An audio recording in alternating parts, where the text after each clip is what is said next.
Oh, hello, folks. I'm Sam Dowling, and it's the Out the Box podcast. I promised you less than 24 hours ago that we would be talking about Somerset's first victory of the season.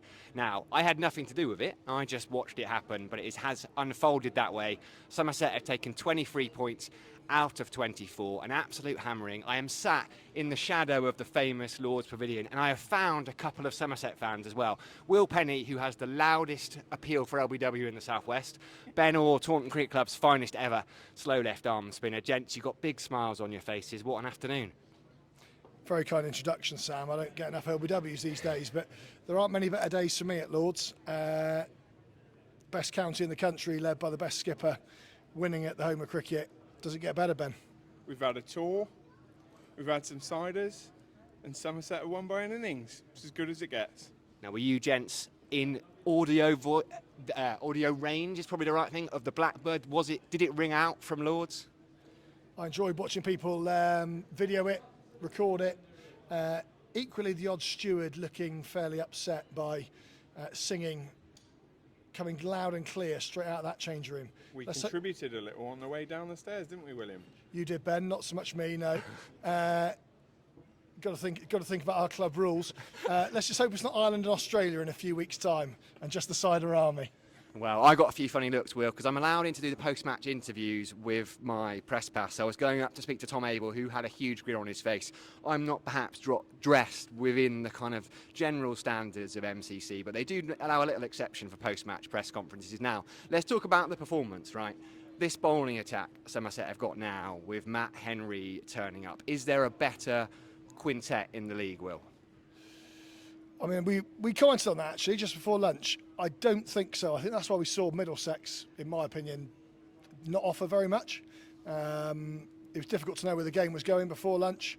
A few of us desperate to get this game over before the rugby kick-off, European Cup, in an hour or so. But Middlesex got stuck, didn't they? Because the medium quicks bowled, just banged out a length. Leachy bowled a couple of overs that were right on the money, and I'll be honest with you, there was no escape for those Middlesex batsmen who didn't offer a huge amount until Toby Rowland-Jones late in the day, when the game was, let's be honest, all but done. Aussie, Matt Henry, 5 wickets in the first innings. Craig Overton, I think, went wicketless. Now, most fast bowlers these days, it's arduous work. They're taped up, they're playing through pain. Craig, today, this afternoon, 5 for him, exceptional stuff. Absolutely phenomenal. One of the true sons of the Southwest. As we walked through the pavilion this afternoon, Craig chatting to one of the change room attendants, asking for ciders because he didn't want to partake in the beers because ciders are the West Country drink. Absolutely phenomenal. Yeah, he was brilliant with the ball. And a final word in terms of on the pitch, Will, for Jack Leach. Picked up a couple of wickets. It's not really been a spinner summers yet, and you wouldn't expect that in April and May, but he is the leading wicket-taking spin bowler in the country. He set himself up nicely for a test summer, hasn't he?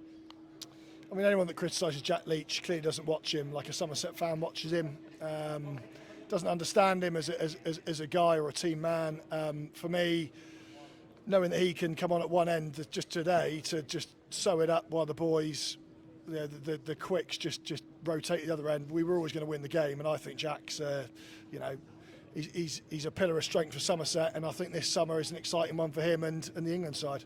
Well, Somerset are going to lose him temporarily, but they will keep their other fast bowlers around. And it's a really, really imposing pace attack. Final word to Ben Warren, who's been on duty. Ben's been staying with me the last couple of days, and he was optimistic. He packed his bag this morning. He checked out of my house because he was always confident of this Somerset victory. Well, I just didn't want to miss the bus, is the truth, Sam. But yeah, no, Somerset were exceptional today. I think that when we saw the near cloudless skies, it thought there was going to be some partnerships in there, but as Tom Abel alluded to, they never really allowed them to build those partnerships. So Somerset should be really pleased heading into the blast.